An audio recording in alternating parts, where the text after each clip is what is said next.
What's going on, folks? Welcome to Got Your Back post-game live stream edition.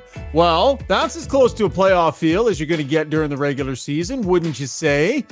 Oilers, once again, against an opponent that they're chasing in the standings, come up with their A game. That's a good trend to be setting late in the season here. Welcome to Got Your Back. Of course, always brought to you by our good friends over at Mr. Dirk. We're going to see some of their handiwork in just a second as Jason Strudwick is standing by wearing some of Mr. Dirk's fine clothing.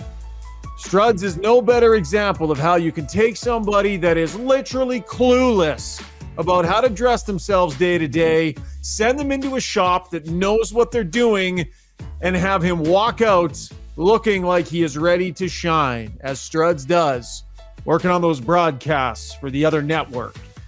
And that is because of the fine work of Sterling, Dan, and the amazing crew down at Mr. Dirk. All sorts of great suits, coats, pants, shoes, dress shoes, casual stuff, anything you need, any of your clothing needs, they can help you with. That's Mr. Dirk, just off White Avenue and 102nd Street. If you watched the broadcast tonight, you saw this fine ensemble. Let's bring it in. Struddy.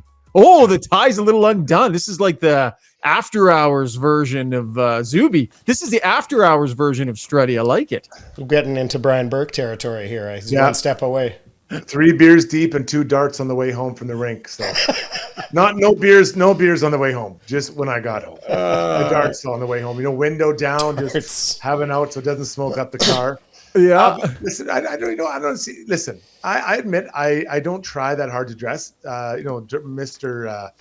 Dirk has really helped me. But let's be honest, like when you shine like the sun, you're not worried about it. Like the sun doesn't think how it looks in the morning. Like it looks good every morning. I know I look good. This is always your argument. Why do I need to dress good? I shine like the sun. That's right. Like Zuby, we were at Struds. You don't know this. By the way, we're going to get to the game. There was a great game. We're going to get to it. Just a few minutes of chirping first, just because. Was it practice? Morning skate today. Anyways, you came up. Yeah. And your penchant for sweaters and turtlenecks was being discussed by the entire media group with you not there.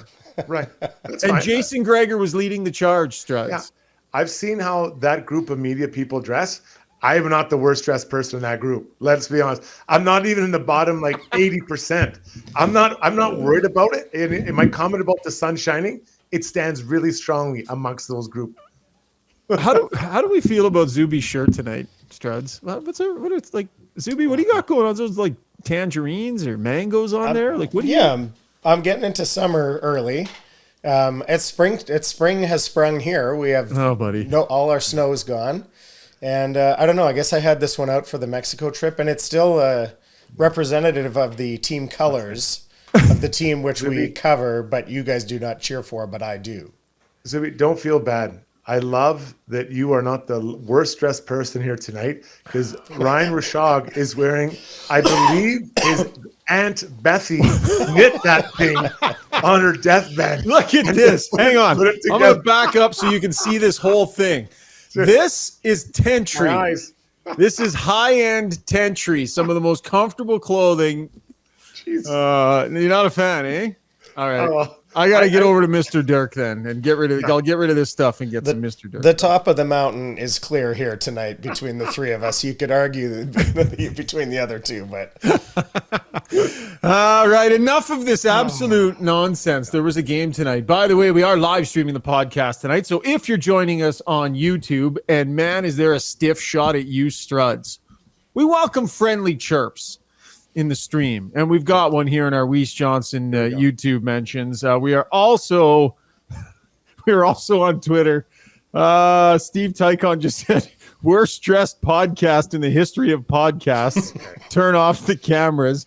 I had another one where we were a little bit delayed getting the stream up, so I said I was being a smartass on the Got Your Back Twitter or on the Got Your Back YouTube feed, and I basically said, sorry folks, technical difficulties involving Strud's hair. And then someone said, where is it? Oh, I can't find it. It was along the lines of, how long can it take to comb 7 hairs? Listen to these guys. Send me a picture of your head and hair.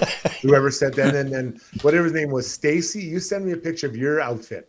Let me because I'm guessing you look like you're probably rolled up in grandma's couch, and that's what it looks like. So I love people who don't show. I want to see what they're rocking. And some good chirps about Bettman running the start time here of our podcast. Oh, yeah. Okay. Yeah. Bettman is running the start time. Yeah. Somewhere okay. Gregor is snapping. All right, listen, let's get to the breakdown brought to you by DLR Vinyl Products. They supply some of the nicest maintenance-free fencing and decking products out there. So if you have wood in your backyard right now and you're dreading spring because you know it's either going to look like crap all year or you're going to have to sand and stain and paint, well, this might be the year. Make a change. Go to vinyl. DLR Vinyl Products can help you with that. Maintenance-free. It's beautiful the day it goes in. It stays that way for a long time. And it's a real game changer in the backyard. So they have locations in Calgary and in Edmonton. My brother Rick runs the branch here in Edmonton. My brother Rob runs the branch in Calgary. Zuby, we're getting some comments that the stream isn't live on YouTube. I'm not sure. Do we have an issue getting YouTube up and running? I'm not sure what the deal is there. Looks like it. So, Zuby, I'll let you troubleshoot that behind the scenes, but maybe send a note into the folks on YouTube. Even send our Twitter link in there so they can hop on if they want to, because they have been waiting patiently. It looks fine to me on YouTube, but I'm having trouble with it on my phone, so I'll double check. Yeah, just double check that behind the scenes. Sorry, folks. You know the way we roll here on Got Your Back. We troubleshoot on the fly, and we have nothing but budget for the technical side of things. Okay, Struds, 2-0 shutout. How about a shutout for the Edmonton Oilers? Not happening often these days. Probably nowhere to start other than Stuart Skinner's performance tonight, Struds. We'll talk about the team. We're going to talk about Evander Kane a little bit later. And we're going to break down individual performances, but I think we got to start with Stuart Skinner tonight. He just seemed so calm and chill in there. You know, his economy and movement is really impressive. But I think what we got to take a look at is the evolution of this player. You know, drafted by the Oilers, good run in the Western League, comes up to pro hockey, spent some time in the East Coast League, kind of asserted himself then at the AHL level. Comes up, you know, last year kind of in and out of the lineup and up and down. And then this year, unsure what his role is going to be. Well, he comes in and just every task that he's been given, he's done well, right? Like he's Campbell wasn't, you know, kind of ready to go or wasn't, you know, up to his standards. So all of a sudden he's the guy. He just kept going. He kept moving along, makes the all-star team. Then look at some of the games he's won. Like I'm thinking of the game in Boston where it was 2-0. You know, not a great start by him. He locks it down. They get the win. Tonight, a big game. You know, this is a chance to move into second place in your division against a team that's playing very well. He finds a way to get a shutout. So, you know, it's important for the outcome of the Oilers and what they're trying to do, which is move up in the standings. But for the development of a young goalie, this ice time and these wins and experience, Shocker, are priceless. Yeah, I mean, he's only been in so many big situations at the NHL level, right? The regular season, I mean, it can really only go so far. So as the end of the regular season is coming and there's standings implications, this was as close to a playoff feel as you're probably going to get during the regular season, short of maybe some final game of the year for home ice advantage or something like that. So the build-up today was this. The LA Kings have beaten the Oilers twice. The LA Kings have outscored the Oilers. The LA Kings power play is power played the Oilers. Their penalty kill is penalty killed the Oilers. Their high-end players have been more productive than the Oilers' high-end players in that matchup. So there was a lot about the LA Kings being this team that, I think Oiler fans kind of fear a little bit. So there was a playoff-style pressure to these games, these LA games that they have left on the season. And what really impressed me was that I thought Skinner did a really good job to make sure he just stayed within his own game. Like he didn't try and do too much at any point.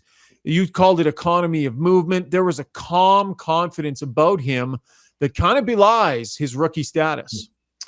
It does. And you know what? I think his teammates in front, they feel it. And you do feel when a goalie's kind of, I think, you know, in the zone is maybe a bit overused, but he's just ready to play. And he was in the zone. And so when there's there was a rebound, you know, he swallowed it up, or the rebound was kicked to a place that was hard to get to, or the Oilers cleaned it up in front. So there was no doubt there was a few mistakes in the game by the Oilers, but you know what?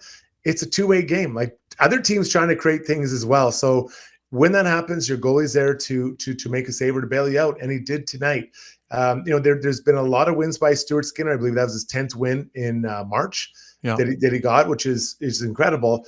This to me was his best performance when, quite frankly, they needed it the most. So, and I'm not suggesting other games they haven't needed him or he hasn't been at his best, but today, when they needed their goaltending at its height of power, he did a good job. So a really nice, like I'm going to keep going back to this developmental step for Stuart Skinner, and he keeps on doing it as the year goes on. I really like the finish to the game too, because although it was a 2-goal lead and you get down into the last minute 30 or so, it's going to take a miracle for LA to get 2 goals. But I like the saves he came up with in the last 3 minutes of that game. There were some of the tougher saves of the night, and I thought he was really steady in there. There was lots of traffic all around him. But some of his best work came at the most clutch of moments at the end of the game, Struds. It wasn't like they didn't allow anything late. They allowed quite a bit late, and he was so good in those moments. Yeah, and there was a couple that one rang off the bar, but when Ekholm lost his stick, that's a tough one there. You're 6 on 5, and now you lose your stick.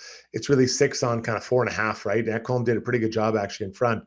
I was a little bit surprised maybe by the people they had out there. It was Draisaitl, Hyman, and McDavid. Yeah, and it's not like Hyman takes faceoffs. Is he the best defensive guy they have? Maybe. Maybe is Bukestad another guy they can put out there because he's bigger, longer. Is Nugent Hopkins another guy? So I thought that was worth noting. It was a two big left shot defensemen, and then the 2 big scorers and Hyman. I'm not saying Hyman's a wrong guy, but I might have looked at what does he bring that maybe you don't get from Bukestad or from Nugent Hopkins? And I don't think Kane's probably the guy. I'm not sure if I'm missing anyone else, but I don't know. I thought it was kind of neat to see that at that moment. I know that was your question, but I wanted to slip that in there when you weren't watching. When I wasn't paying attention to you, yeah. I always pay attention to you, Struds. Yeah. Sometimes I just ignore you. We beat you up on the YouTube comments a minute ago, so there was a nice one that was just sent in tonight. This one comes in from EM Storm.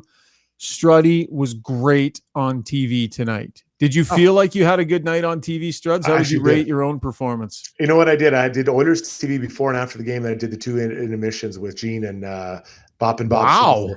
Yeah, big day. And that's a lot of reps. Yeah, and then Gregor show before. So this is my 4th time talking about this game, either before, during, or after.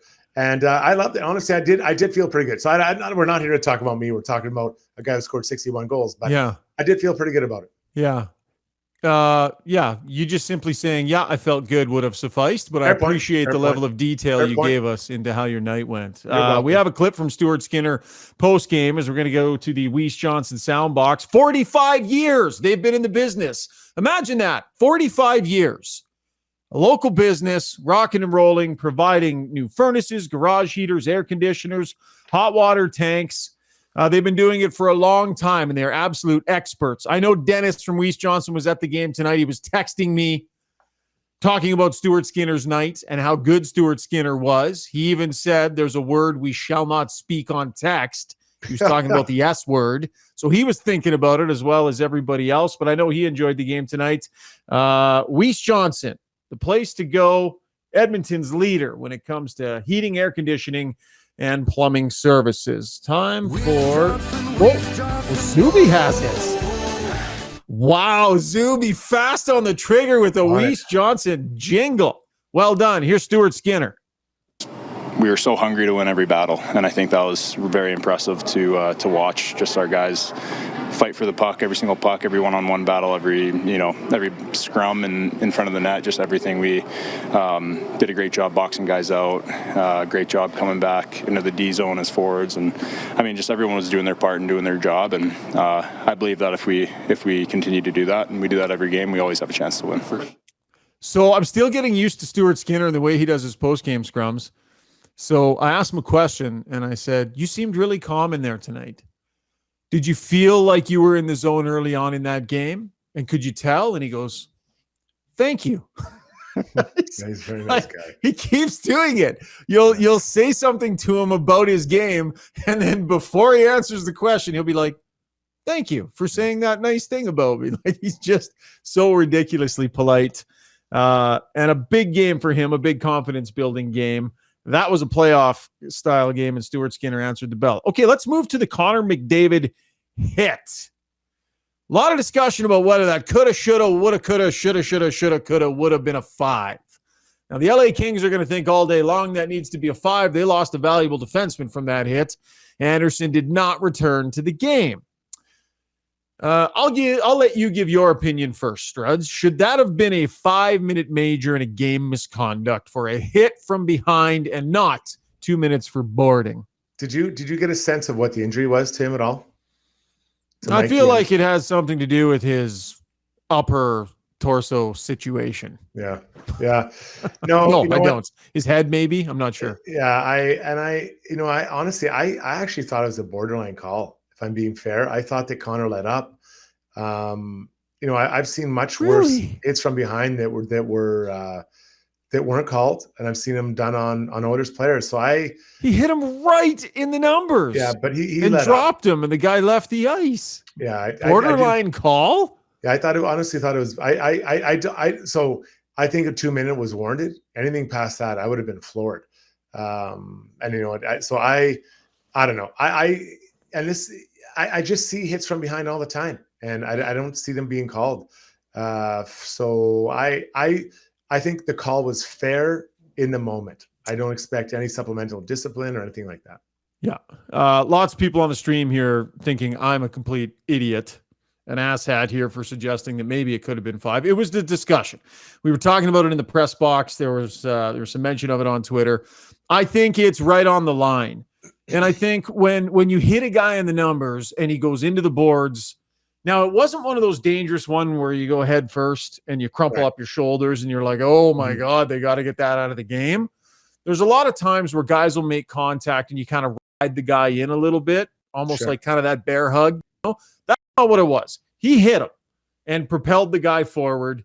And, Anderson hit the glass and was hurt and left the game. I think the fact that he went down, the fact that he left the game, I think that the thought process might have been there for 5 in a game, but I actually give the referees credit because despite the fact the player went down, despite the fact the player, was taken down the tunnel, they went with their gut instinct, and their gut instinct was that it was a 2-minute call. I believe it was a 2-minute call, but I think I can understand those who say that should have been more. I can't come on this podcast and every radio segment I've ever done and say the league isn't doing enough to get hits from behind out of the game. And by the way, they're not. I can't say that and then say that shouldn't have been a penalty tonight. He hit him right square in the numbers. You can't do that, whether you're Connor McDavid or Vinny Desharnais or anybody. Yeah, and I can agree with that. But I think that, until that standard is set, it's very difficult because you see guys like, what's the difference between what Connor did? I thought he stood up a little bit taller, then rode him into the corner. But we see people cross-check guys into the corner. D-men do it to forwards, and it's not called. So I agree. I don't like hitting from behind, but I'm just going on what I've seen as a standard throughout the league. Right. And I don't think it's aggressiveness. I do think if you hit some from behind, it should be automatic penalty. It shouldn't even be, whether it's a cross-check, intentional, or whatever it is, you should be able to have that as a penalty. But that's not the standard. So I'm just going off what the league is, as what I've seen the league call and not call in the past. And the past is in recent past. Soft call. I think Anderson probably dealing with concussion issues already is what Yomski's speculating there on the injuries. We go to the Weiss Johnson Twitter mentions. I've seen hits like that on the Oilers that weren't called from Jay Chalette, of course. I mean, Oiler fans are always going to remember the ones that they wanted called. Oily Oilers says you got to protect yourself. He stood there waiting for check to happen. I don't agree. He had a puck to play. He had a play to make. When you turn your boards to the player, your back to the player behind you, you need to trust that he's not going to ram you into the boards from behind. And I think when they do it, it needs to be cool. I think that was the right call in the moment. And again, I give the refs credit for not elevating it even further, despite the fact the player went down and ended up getting taken off the ice and down to the locker room. Zuby, I think we have a clip from Connor McDavid post-game here. I don't know if you want to cue that one up and fire it. Yepers. Oh, you didn't have it you ready. Know what? I thought we were patient all game. Ready. We talk about that play in this group. It's going to be a patient game, and they like to make it tough. And obviously, we're comfortable in these games. I think that was a real good message to send, not only to them but to everyone. That we can play that patient game and win. So that leads us into the conversation about style of play. Let's finish up on McDavid, though, quickly here. Do you think there was some vengeance in that hit, right? Anderson's got that history, that Draisaitl thing, and there was a little bit of that in there. They wanted to make sure they made his night tough tonight. I know Connor said he's not going out to hurt anybody. And I think if you want to hit someone, hit him straight up. I don't get the sense that Connor has been or will be a guy that hits people from behind. I agree with that. If it was someone else, like if it's Evander Kane, oh yeah, I think it might have been intentional. And that's a compliment to Evander Kane. I just don't see that coming from Connor. Okay, so let's talk about the style of play that was required to win that hockey game tonight. LA, it's a very tactical game. They play this 1-3-1 through the middle where they soup things up and they make it mucky. I thought the Oilers needed to stick to a tactical game plan tonight. And I thought they did a really good job staying patient in a tight game where maybe at times it was frustrating. But I think that the tacticians went to work preparing them for this game and the way they had to play this game. And I think they stuck to it, Struds, and in the end it paid off. What do you think? Am I overthinking the tactics involved? No. So what does a patient game mean? That means that you have a game plan and you stick to it. So the LA Kings game plan was to jam up the neutral zone and make the Oilers, their rush break against the blue line. That they were set up with three guys across the blue line. The Oilers' game plan was to not let that happen, either skate with speed or just chip it behind that line of three and go back and get it. It's not the sexiest hockey, but it is a game of wills, because what happens, you're like, oh, I think I got a chance, I can break through. You don't break through, guess what? There's a 2-on-1 or an odd man rush coming back against Oilers. So, patient is a good word. Did they have breakdowns? Yeah, they do, but there's going to be breakdowns. That's why the goalie's there to bail you out, to help you out, as Skinner did tonight. So, you talk about the different type of games, and Jay Woodcroft talked about it. Like the game in Vegas was a shootout, 7-4. You want to play that way? No problem. And then you go to that, fast forward to that game tonight, patient, kind of, I know there was lots of shots. I'd love to see the actual scoring chance. I didn't get a chance to look at. I don't think they would reflect about how many shots they had. But a 2-0 win and kind of a patient game. Also, so Oilers could play a physical game. You want to be physical? No problem. The Oilers showed up today, very physical. So that's three different styles of games. Now they can blend in with each other. They kind of the lines get a little blurred, but they played three different ways in the last two games and beat two divisional opponents in, I would say, convincing fashion. Convincing for sure, man. Yeah. I mean, you beat this team 2-0. So here's the thing, though. They give up 42 shots. So how do we feel they played defensively tonight? Because on a night where you give up 42 shots, but you don't give up any goals and your goaltender plays great, okay, did the Kings get goalied tonight? I don't think they did. I actually think the Oilers played them pretty well. I'll switch over to natural stat trick here. And the advanced metrics show, just in terms of quality of shots and where they came from, the Oilers expected goals for percentage are almost 60%. So based on where the shots came from and the quality of those shots based on location, the danger of them, the Oilers had the advantage tonight, and that's at even strength. I don't think the Kings just got goalied tonight, Struddy. No, the Skinner had a good game, but I think, at least when I played, we used to talk, I think we'd say 8 to 12 chances against is what you want to give up, right? And I would be hard-pressed to say that the Kings had like 8 to 12 scoring chances, like really scoring. They had a lot of shots, but how many times do we see a point shot and Skinner just sucked up the rebound? Or, I'm thinking of off a rush, kind of a wide shot that Skinner just picked off. Like, just off the top of my head, I can probably think of 8 to 10 shots that were not like, this is not disrespectful to Skinner, but they were easy saves. But then there were some tougher ones, and there was a crossbar, but the other team's going to get chances. I think that, and even at times I'm guilty of it, where you want to play perfect. Well, you're not going to be perfect. Could you do without maybe the breakaway? Yeah, I think that's something you'd probably like to see not happen, but there are going to be chances again. So I think the Oilers did a good job in limiting the really good chances for the Kings. And again, I'm just going off the top of my head. I don't think that they got, I would be surprised if it was more than 10, 12, like real scoring chances against. How about the goal from Connor McDavid? They put him out there on the penalty kill, and that's got to get I mean, everyone's going to see that highlight. That's got to get in everybody's head, man. And when you're trying to run a power play and you're like, okay, let's get her going, and you got McDavid floating around there. Yeah. If you want to move it east to west at all, you got to be so damn careful with Connor McDavid lurking around out there. That has to get into the heads of the guys running the power play. And then not only does he make the steal, but his little shimmy shake to get through two guys.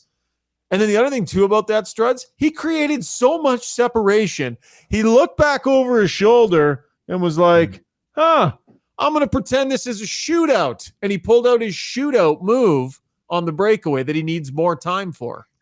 So I'll admit I was wrong. I didn't want to see Connor in the penalty kill for a couple of reasons. One, just to kind of limit his minutes a little bit.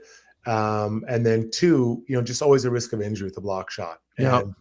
And I'm not suggesting he's on shape because he is. He can play those minutes, but just the wear and tear of those extra minutes and then keeping other guys in the game. Well, Jay's found a way to work him into the games. Into the penalty kill. Yeah. And it does, you're out there, it does change the look of it a little bit when the penalty kill, when you got a guy that quick and he has a good stick. Like, let's just talk defensively. He's got a pretty good stick and he kind of has it out in the right direction. So he takes his chance, and poor Arvidsson was just poor guy was just standing still. Yeah. And there's no way he's catching him from that. And then McDavid, that was a huge goal for the Oilers. 16 minutes to go in the second period. And he scores a shorthanded goal. I'm not saying that the game was over, but massive. You can feel that it's going to be a low-scoring game, or you could sense that as the game's, through that first period. So the Oilers score a late one in the first, and they score an early one in the second. That's a pretty tough night for the Kings, especially without their leading scorer, Fiala, out of the game. Leon Draisaitl, that pass he made, ho-hum, just another little backhand flick of the wrist. It's getting to be so every day with this guy that he makes plays on his backhand that are all world, unbelievable plays. And the way he saw that, executed that, I don't know, Struds, like we just keep talking about it. We're looking for different ways to describe it. It was a freaking unbelievable pass. Really nice pass. So it was amazing. I think what he did is he knows where he is on the ice. Lots of hockey IQ, or high hockey IQ. And when he throws into an area where he thinks Kane's going to be, right around the hash marks, right? And then Kane, you saw he kind of had to speed up to take that shot. And so he's putting where he thinks Kane is. And I love that play. But I want to give credit to Yamamoto, a guy who's been kicked around a little bit by Edmonton fans. And he gets that puck and he attacks with full speed the blue line. That pushes the Kings back, specifically Drew Doughty. Puck's kicked out to Draisaitl, and Yamamoto keeps skating. Because he attacks the net, that opens up the area where Draisaitl eventually puts the puck. Now, nice. I know Yamamoto gets a point on an assist, but I don't believe this goal does not happen without Yamamoto doing that. And I love that. It's so subtle. And you're not going to be like, oh my God, a second assist, incredible. It is dwarfed by what Draisaitl did, but in importance, I believe it isn't. Skill, maybe, but not importance on that play for sure. He can make plays. That's why the skill guys want to play with him, Struds. The play rarely dies on his stick off the rush or coming out of the corner. That's where he makes things happen, where other guys with maybe a little bit less skill who have different, or they're bigger or something like that, Yamamoto's ability to dig pucks out and then make a quality play or to keep the play alive, that's why guys want to play with him, man, because every time the whistle goes in an offensive zone, entry ends, it's like, the skill. They want guys that can make plays. And I like that you pointed out Yamamoto on such a high skill play from Leon Draisaitl. Honorable mentions tonight. I'm going to go. I thought Darnell Nurse had a really good game. I think Darnell Nurse's game is coming on. I thought there were tons of subtle, really nice plays in Nurse's game tonight, Struds. He gets piled on a lot, and I think we probably need to put the brakes on that. He's been good for a little bit here. Yeah, and just squeezing out plays, like squeaking out or snuffing out, right? He's got that stick and he was aggressive. I thought you're right. And I was watching him specifically. He made a bunch of really nice plays. And the problem sometimes for Darnell is that he snuffs out plays so early, no one realized that there was danger if he doesn't do it at that time. So Darnell had a good game, and he and Ekholm continue to kind of be a formidable duo on pair one and pair two. Omar makes a nice point. He says the problem with Yamo is not that the play dies with him. It's that his finish is not good enough. And I think that's a really fair point. He can make plays with those skill guys, but in terms of the percentages of high danger chances that he executes on that you should when you're playing with those guys, it'd be a real good thing for them if that came up a little bit and he was able to hit on a few more of those high quality chances. Interesting comment here on the Twitter feed from Shane Can America. We're going to get to Evander Kane in our takeaways in just a sec. Honorable mentioned, Kenny Holland is a genius. Now, we're not going to overdo it here, but I was having a discussion in the press box tonight with another member of the media. In the big picture, you see what the Oilers have in their roster heading towards the playoffs here, and what it looked like when Ken Holland arrived here. Like Struds, they took a chance on Evander Kane. It's been a home run. Zach Hyman does a deal that has been fantastic since the moment he signed it. Ryan Nugent-Hopkins, exceptional deal. Second pairing on the blue line completely falls out from underneath him in Larson and Klefbom. He takes a year or so to do some patchwork with some guys, Keith and such, and it wasn't all perfect. And then he pulls off this Ekholm trade. The Campbell thing, we'll see where it goes, but they bet on Skinner and it's worked. Like, he has made some core moves to the core of this group that have turned them into one of the deeper, more dangerous teams out there. And then there's the depth stuff. Bukestad, Janmark. He's just added good players. So it's not popular to say in town, but I don't give a shit. Ken Holland has done an excellent job putting together a really good team here. I don't know what's going to happen in the playoffs, but I think he deserves a lot of credit for just how good and deep this team is. Patience. He's a patient guy, right? And he had a plan. I go back to that first day. He said, I wanted to build it brick by brick. He said, there's not one trade that's going to change this whole team. You just keep trying to improve. So let's just look. What I've really noticed with this team is their size. Since the start of the season, the players that have come up that weren't on the team to start, Klim Kostin traded for, big, heavy player that can score. Janmark came up. Now, he's not huge, but he's big. I know he's designing, but whatever. Darnay comes up, has an impact for this team. Trade for Ekholm, big body. Bukestad, big body. You average those guys out, what are we talking? 6'3"? Average size is 6'3", and they're all contributing and playing. Other than Ekholm, they're probably all more depth players. Yeah. But those are important depth players they have. Depth players they have. And I've been an advocate of Kenny Holland. I like the way he did it. And when he went all in, if you think trading Reed Schaefer, right? Yep. Yeah, Reed Schaefer. Good player. And a first rounder for Ekholm's all in, which I think it is.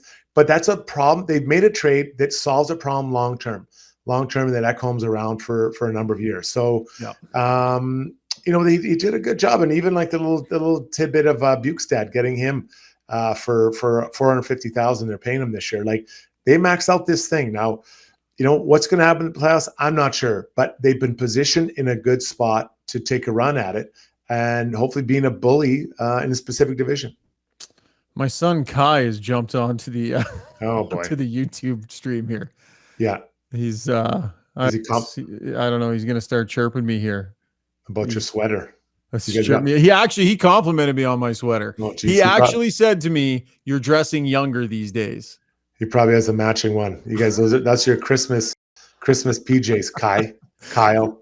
It's Kai. If anybody has any questions for Kai on the YouTube stream, go ahead. He's on there right now taking your questions. My son, Kai Rishaug. Okay, that was the breakdown brought to you by DLR Vinyl Products. Let's get to takeaways. And takeaways is brought to you by Sherwood Buick GMC. They're the #1 GMC dealership in all of North America for 5 consecutive years. It's the big, awesome dealership just off Baseline Road on the way into Sherwood Park. It's a fantastic looking showroom too. So here's the thing about Sherwood Buick GMC. They have stock. So if you want to go there and actually have a chance to test drive a vehicle, chances are they're going to be able to get you into something. They've got a great used inventory as well. One of the biggest ones in the city. So whatever kind of deal you're looking to make, chances are Phil and the crew over at Sherwood Buick GMC are going to be able to help get you sorted out. Just off Pine Road on the way into Sherwood Park. We'll have to get a jingle going for Sherwood Buick GMC. We need a jingle for all of the sponsors here on the pod because it's just such a natural fit to go into the jingle. You want to try and make one up right now, Struds? I have to work. No, I need a lot of time to warm up the organ. I've told you this before. The organ? That's what you call your voice. In the business, we call it the organ. Struds. You never talk again about warming up your organ on this podcast, ever. Okay. That is off limits from now. I'm trying to be detailed and professional. So you do it your way, I'll do it my way. Warming up my organ. Ask it true. Like Pavarotti. Luciano Pavarotti would call it the organ. Okay. Now, maybe it's a different word in Italian, but in English, it translates directly. All right. To the organ. Well, you can warm up your organ when the podcast is done. Takeaways is going to be Evander Kane. So Evander Kane recognizing moments. Evander Kane recognizing the game against Vegas is a big moment. So what does he do? Gets 11 flipping shots on net. This is a big game against LA. 3 scraps in the third period last game against LA, right? You know there's a rivalry building here. What does he do? Comes out and throws 7 hits in the first period. Stoff pointed that out in the post-game press conference tonight. So Evander Kane recognizing the moments, the difference of that Oiler team with him in there and him not in there. And as Jay Woodcroft said after the game, there's not a lot of miles on that chassis. He's warming up at the right time, and it's the right kind of player to be injecting into the veins of this team. Kaner's game, I think, is rounding into form right now. He's always been known as a big game player, and these last 2, he's shown at the level that he can play at. The good news is there's not a lot of miles on that chassis this year. He's just kind of rounding into form at the right time of year, and we need him. Zuby sneaking in a clip there. I was not planning for that, but nice job on the ball, Zuby. Struddy, your thoughts on Kane's last 2 games and what it means in the big picture? Well, he's a huge part of this team. I mean, look at the series against Calgary, what he did, and the energy he brings. And he brings a swagger to this group, and you can see it when he's out there. He skates around. He thinks he's the baddest ass on that ice, and he can score, hit, do whatever that he wants out there. And that brings swagger to the rest of the team. That emboldens guys like Darnay and Costin and all these other guys. Well, Nurse doesn't really need that, but it's nice to have a friend that's doing the same thing. But, Connor and Leon, these guys, they understand the moment. But I think having another guy on there that's not afraid of the moment. I don't think there's a moment that Kane is afraid of. He thinks he can do anything at any time. We saw it, the way he hit Kadri, in that what was it, the third round. He just launched him in there, and I said it before, he lit up a cigarette and skated off and was like, what? Is that a penalty? Are you serious? That's a penalty. Like he brings that swagger, and he's unpredictable. And I think that's really important when you're playing against a team, especially in today's NHL, where there's a guy out there who's so unpredictable, it keeps you on your toes. And then you mesh that with his skill, mesh that with the guys he's playing with. I like him really. Now I think he's beside Draisaitl. I like those 2 together. So, he's a huge element to this team, and I agree. I think he's just starting to get better, and pretty crazy. I would have thought he had 9-10 goals. He's got 15. He's quite a bit of time, but he's got 15 goals in whatever number of games he's played this year. He's missed a ton. Zuby, how long have we gone on the live stream here? The way we're doing this, I don't have a timer running. I have no idea. Are we like 30, 40? What are we at? Pushing 40, just shy of 40. Pushing 40. Okay. Good. Yeah. Good to know. Got to keep track of things. Can't go too late. I got a comment here that said Struds is blinking at a rate that tells me he's ready for bed. That was from tickets. Are you tired tonight, Struds, or how you doing? I'm feeling pretty good. There have been podcasts where it's happened, but I'm like, why do I'm buzzing? I got to go read. I got a Jerry Seinfeld book I'm reading. It's pretty funny, actually. So. You're reading the Seinfeld book? So I downloaded that. I downloaded the audio version of that. Who reads it? Him? He reads it. Oh, that'd be funny. Yeah, it's good.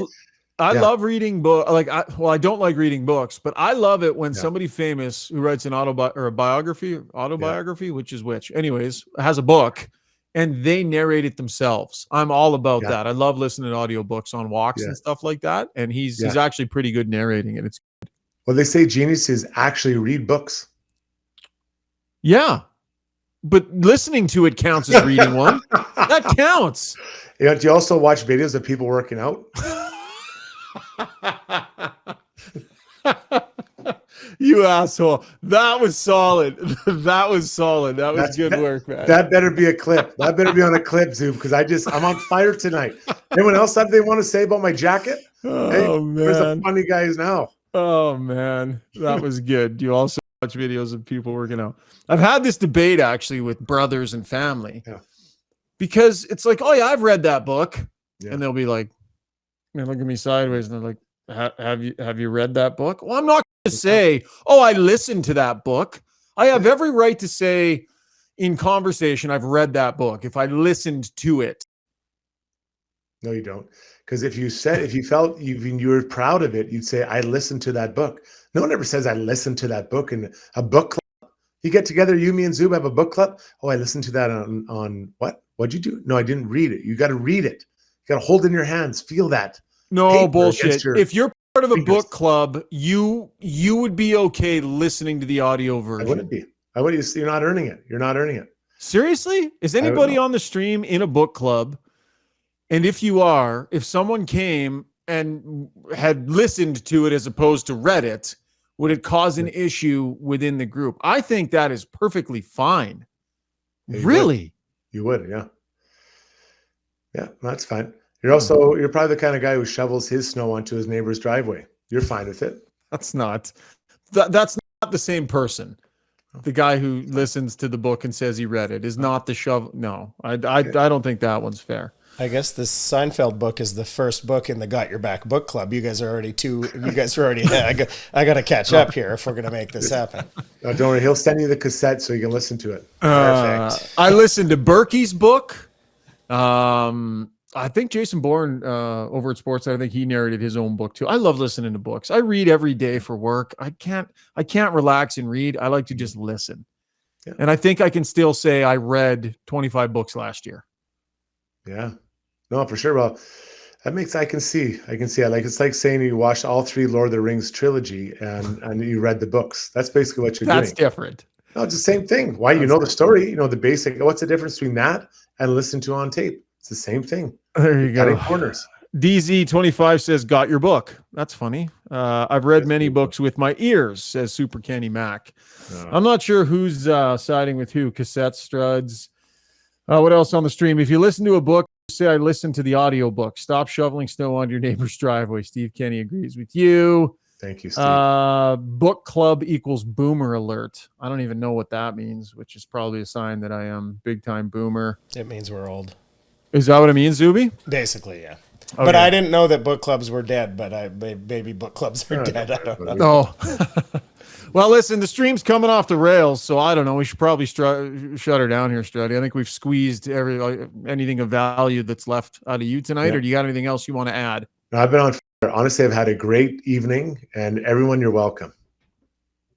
It's been a pleasure, Struds, really. Like, it's been so good. Sometimes just everything coming up Struds today, hey? It does. Everything coming up Struds. This must be what it's like to watch like Picasso paint. Like it was just perfection. Us listening to you tonight. You're comparing that to watching Picasso painting. A couple days off, and it's just like, I'm fresh as a daisy. Commando Pisani says we want a 24-hour stream. Well, we wish we could do that for you.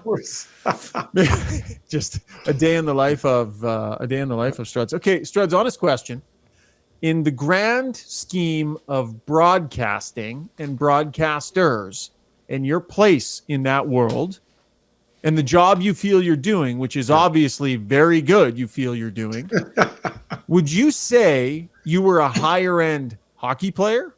A higher end broadcaster? Oh man, I think I was a better hockey player, but I'm a funnier broadcaster. I don't know. You're a pretty funny player too, man. Yeah. That helmet gave a lot of people a lot of laughs over all those years. Yeah. No, I have so much respect for members of the media and the way they do just perfection. It is beautiful. I give them a hard time, but it is elite. I would never compare myself to pretty much everyone above me. All right. Were you funny on the ice, Struds? Did you crack the refs up? No, not really. I didn't say much on the ice. At least I don't remember saying much. You were too competitive. You didn't want to be nice to other players. You didn't want to make them feel welcome. You wanted to scare people and be a dick. That was your jam out there. And you know what, Zub, to be honest, I enjoyed making other people feel bad. Like I love slashing, and I loved all of that. Like I don't know. I don't miss it now, and I don't regret any of it I did. In fact, I wish I would have done more to be suspended a couple times. I think it would have helped my game. But no, I loved just being mean, and I wanted people to think I was mean. Ryan, Shuggy, you're the bad boy of this pod tonight. I might have to mark this one as not for kids because I think I'm going to have to put the bleep button. Oh, jeez. No, you're okay. You're okay on the. I mean, yeah, I try and keep it a little bit G-rated, but you're okay. You're okay on that. I think on the pod we can be a little bit looser. But yes, fair enough. Thank you. The Christmas PJ threw you off your game. Yeah. Okay, Zuby, roll that beautiful theme music that we love. Let's hear that piano. Okay, yeah, where are we? You got it ready? Oh, but I got the ads queued. We're going to give some love to the sponsors here. We got the Mr. Dirk ad queued? Yeah. Okay, I'll do our goodbyes, and then please stick around and watch a great ad that we have for Mr. Dirk. I love it. By the way, we switched our music this year. Zuby, you picked this. That's right. Out of about how many attempts? I was sending you like 3, 4, 5 tracks a day. And you were like, no. Negative Nelly. And I was a no guy. And we found this one like the day before we were starting the other pod. Like I was like, this one, I think. And you were like, yeah, right away. You said yes. You were like, yep, that's the one. Yeah. Sherry Frazzy says, love the jingle. I disagree. I watched Struds play and comedy always ensued. Oh, a late chirp there coming in from Obelisk. Oh, yeah. Struds, you go to bed feeling good about yourself today, man. Going to feel very good. Then watch that video of someone working out tomorrow morning, buddy. Burn those calories. All right. Sounds good. You get ready to sing a song and warm up that organ, pal. I will. All right. Have a good night, boys. Thanks so much to our sponsors, Mr. Dirk, DLR Vinyl Products, Sherwood Buick GMC, and of course, Weiss Johnson as well. We really appreciate everyone that hopped onto the stream with us here tonight.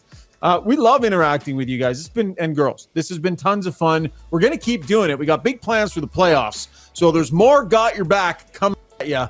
Playoff edition. We're only getting bigger and hopefully better. So stay with us. Keep an eye on our feeds. Thanks so much for joining us. And here, a message from our title sponsor, Mr. Dirk.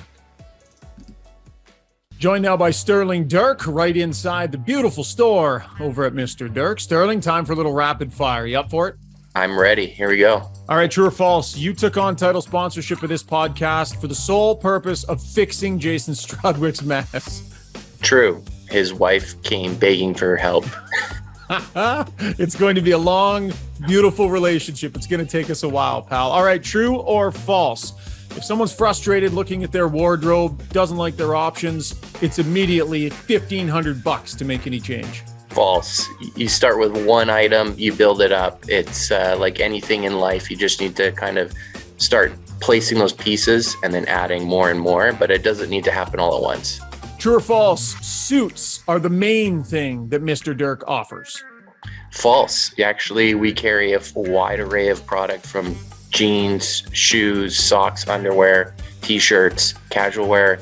I mean, we specialize in tailoring, but we are head to toe for all of our clients from weekend to regular everyday office. Great stuff. Check out the shop just off White Avenue at 102nd Street. And for all their stock, visit them online, mrdirk.com. Thanks, Sterling. I'll see you soon, buddy. I'm due. We'll see you soon. Hey, Struddy, question for you. Have you ever tried putting in your own fence? I sure have. Between digging the posts, mixing up cement and digging the holes is absolute killer. It's brutal on the back. Well, listen, what if I told you you could put in a fence without having to dig a hole or mix any concrete? I'd be much more likely to come over and help you out. Yeah, well, you're not the first guy I would call, but thank you for that. Listen, my brother's company, DLR Vinyl Products, they've come up with a system where you can actually put high-quality vinyl fence in the ground without having to dig a hole, without having to mix any concrete. They can teach do-it-yourselfers how to do it, and they can also work with contractors who might be looking to start installing vinyl. It's super high-quality product. The great thing about it is that it has fantastic longevity. You put it in, you don't have to worry about staining or sanding or anything like that. I've been lucky enough, Struddy. They've put in multiple fences in my different yards, and they've built me 3 decks. I have totally abused the fact that my family is in the fencing and decking business, but it's great product. Give Rob a call in Calgary or Rick a call here in Edmonton. This is a company my dad started. It's a family business. I'm super proud of it. That's DLR Vinyl Products in Edmonton and Calgary.